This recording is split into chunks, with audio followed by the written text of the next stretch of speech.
biology is really chemistry, and chemistry is really physics. So basically, everything is physics. If everything is physics, how come that our DNA twists one way and not the other? The molecular structure of life on our planet has what's known as a handedness.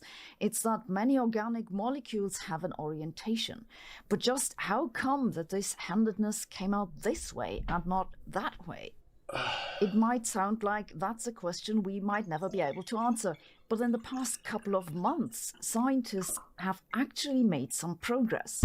Let's have a look. We're used to writing molecules in forms of the atomic elements they contain, like H2O, 2 hydrogens, 1 oxygen.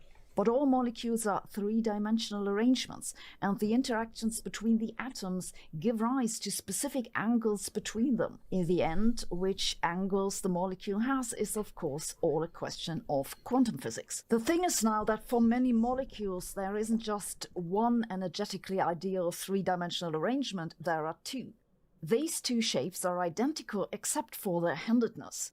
The two shapes are mirror images to each other, like two hands, hence the name, though it's technically referred to as chirality.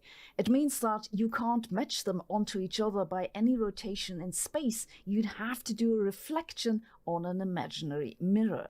The weird thing is now that for what physics is concerned, these two handednesses should have the same probability of being created. So how did life on our planet came out to have only one handedness and not the other? It's an interesting question, not just because it's curious, but because if life evolved on other planets, it'd be good to know whether it'd be likely to have the same handedness. It'd also be good to know how this handedness came about for practical reasons, which is that if one synthesizes molecules in the laboratory, one might want to have only one handedness because the other one might have very different biological effects. The best example for the relevance of biological handedness is the tragic story of thalidomide. Thalidomide is a drug that came on the market in the 1950s and was sold under the brand name Contergan.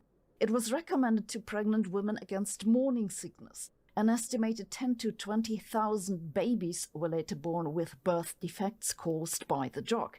It turned out that thalidomide really contained two different molecules with the same composition, but of the opposite handedness. One of them was later linked to the birth defects. Before we shed light on the mystery of organic chemistry, I have a recommendation that'll shed some light onto your walls, and not just any light. Very interesting. Left-handed life. Options.